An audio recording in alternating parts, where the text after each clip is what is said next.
आफताब ने कहा कि छात्रों के उज्जवल भविष्य को ध्यान में रखते हुए देश को मजबूत बनाने के लिए देश के सभी स्कूलों में ताइक्वांडो का प्रशिक्षण दिया जाना चाहिए। रिपोर्टर निखिल श्रीवास्तव की रिपोर्ट।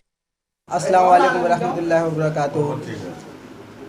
मोहतरम आज़ाद, ये चैम्पियनशिप हमारी ज़ोनल ताइक्वांडो चैम्पियनशिप जो ज़ोन ए लखनऊ ज़ोन ए में आती है, ये हम अलहुदा स्कूल में करा रहे हैं। ये हमारे स्कूल की पहली चैम्पियनशिप है। इस चैम्पियनशिप के द्वारा हम अपने सभी पेरेंट्स को, टीचर्स को और बच्चों को भी ये मैसेज देना चाहते हैं कि ये मार्शल आर्ट जो ताइक्वांडो हम कर रहे हैं, इससे हमारे क्या बेनिफिट्स हैं, क्या फ़ायदे हैं। क्योंकि आज के वक्त में हम देख रहे हैं कि बच्चे नशे की तरफ भाग रहे हैं, और वो नशा किस चीज़ का है? वो नशा सिर्फ़ और सिर्फ मोबाइल का है। तो उस मोबाइल से दूर करने के लिए बच्चों को अदर एक्टिविटीज़ में डालना चाहिए, क्योंकि आज के पेरेंट्स में भी हम ये देख रहे हैं कि अदर एक्टिविटीज़ में उनको नहीं डाल रहे हैं। बच्चा अनफिट हो रहा है, बच्चों की आंखें कमज़ोर हो रही हैं, मोबाइल में दिन भर लगा हुआ है।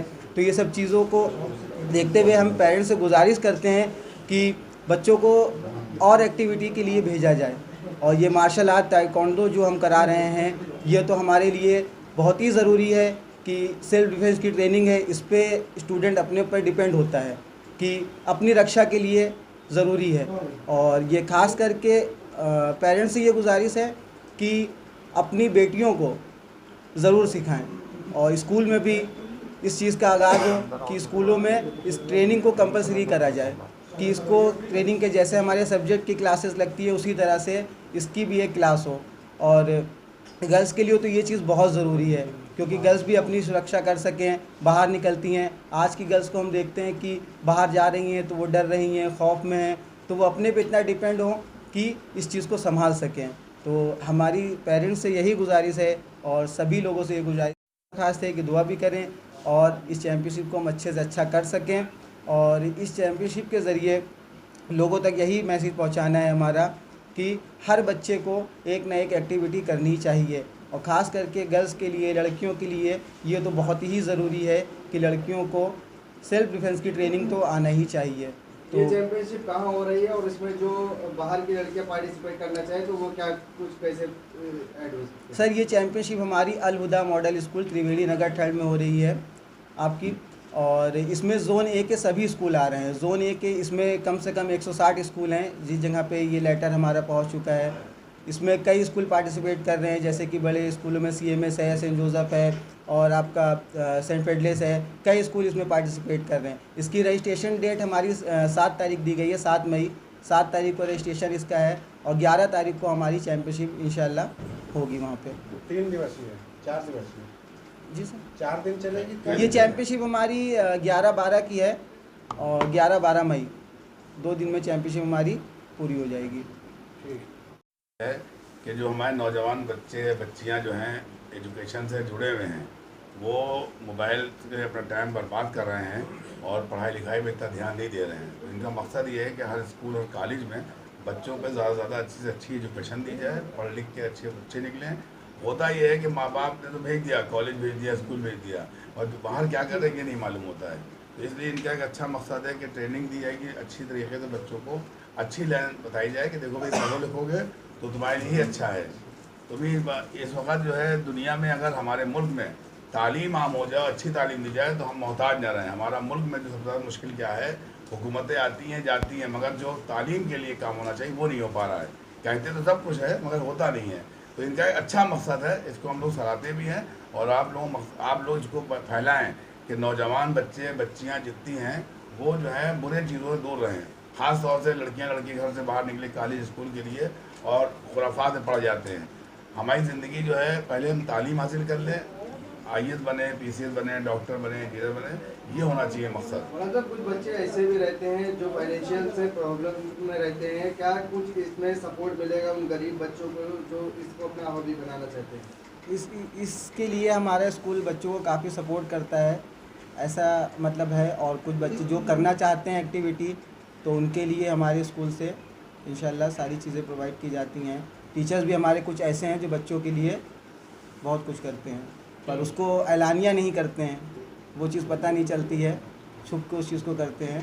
तो जो बच्चे करना चाहते हैं वो हमारा नंबर उसमें है, हमसे कांटेक्ट करें, इंशाल्लाह हमसे जितना हो सकेगा हम उनके लिए उतना करेंगे। ठीक है, प्रेस कॉन्फ्रेंस हो रही है। देखिए, पहली बात तो यह है कि भारत के अंदर, हिंदुस्तान में हम लोगों को चुनाव लड़ने का हर व्यक्ति को हक है पूरा, और हर एक को हक लेने का हक है। मगर इस बार पहली मर्तबा ऐसा हुआ है कि चुनाव आयोग में मनमानी तरीके से पूरे भारत में जो है काम किया जा रहा है। ख़ास तौर से जो आज़ाद उम्मीदवार हैं उनके पर्चे जो निरस्त किए जा रहे हैं, छोटी सी गलती पर भी। होता यही था कि हमेशा के एक दिन का टाइम मिलता था, अगर कोई मिस्टेक होती भी थी किसी के भी पर्चे में, उसको वक्त मिलता था कि वो अपना पर्चा सही कर ले।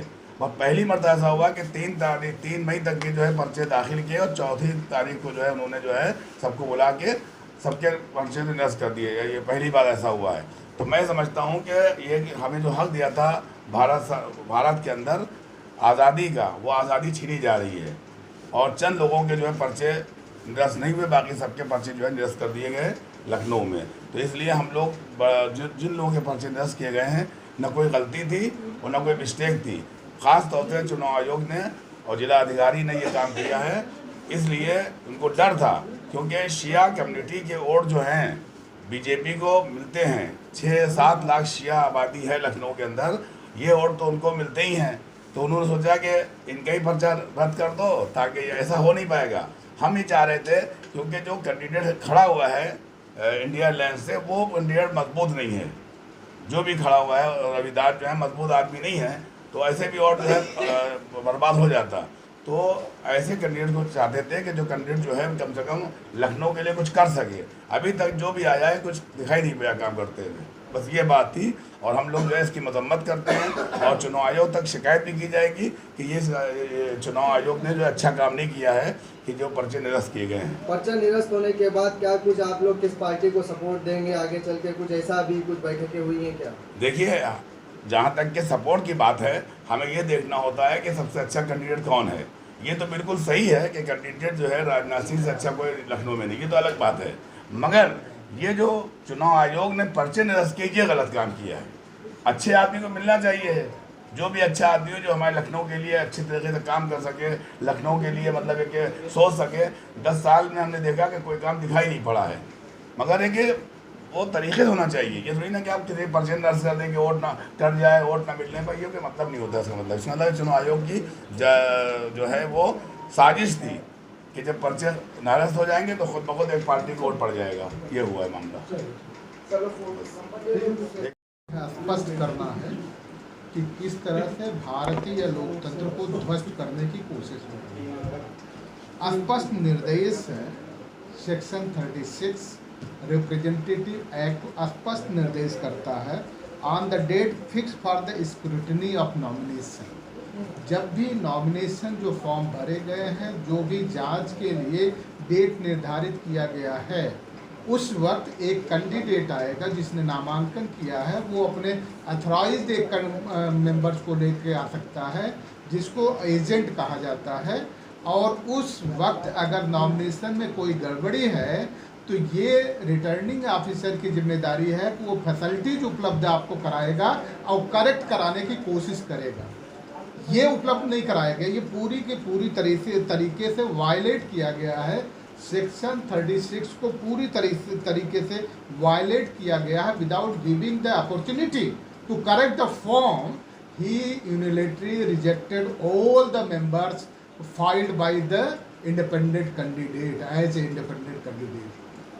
That is bogus, that is untenable, that is cruelty against the constitution. ये भारत के संविधान के प्रति पूरी निर्दयता है, कठोरता है। ये इससे ये लगता है कि ये जो रिटर्निंग ऑफिसर है, returning officer was guided by the special political parties, not election commission of India.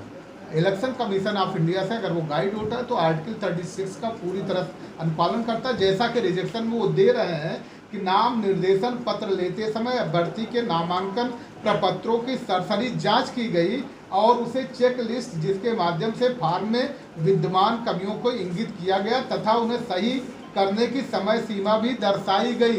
ये झूठ टोटली झूठ है, बिल्कुल झूठ है। इसका जो अगर चूंकि जब नॉमिनेशन होता है सीसीटीवी कैमरे में उनको रिकॉर्ड करना होता है, अगर सीसीटीवी कैमरे के फुटेज देख लिया जाए तो ये आदमी झूठा पाया जाएगा। इसलिए हम चाहेंगे कि यहाँ से निरस्त किया जाए और फिर से प्रक्रिया वो पूरी की जाए, चुनाव स्वतंत्र और निष्पक्ष हो पाए, इस तरह की प्रक्रिया की जानी चाहिए। अदरवाइज लोकतंत्र की इतनी निर्मम हत्या बर्दाश्त नहीं। धज्जियां उड़ा दी। क्या आप लोगों ने लिखत में इसकी कुछ शिकायत वगैरह दर्ज करवाई है?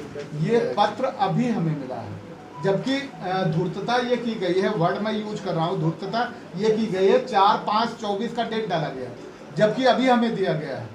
और जब भी कोई पत्र हमें मिलता है तो 24 घंटे का हमारे पास समय होता है। ऐसी स्थिति में जब अनअवॉइडेबल सिचुएशन हो तब भी 24 घंटे के अंदर हमें लिखा पढ़ी करनी होती है। अभी हमारे पास समय है, हम लिखा पढ़ी करेंगे। आप पत्रकार बंधुओं की भी जिम्मेदारी है। लोकतंत्र के चौथे आप स्तंभ हैं और चौथा स्तंभ पूरी तरह से मजबूती के साथ किसी भी बात को पहुंचा सकता है। किस तरह से नियम कानून की धज्जियां उड़ाई जा रही है उस पहुंचा सकता है। इसलिए हमें लगा कि नैतिक जिम्मेदारी बनी कि सबसे पहले लोकतंत्र के चौथे स्तंभ को सूचित किया जाए, इसके बाद लिखा पढ़ी हम लोग करेंगे। आप बताइए, अभी तो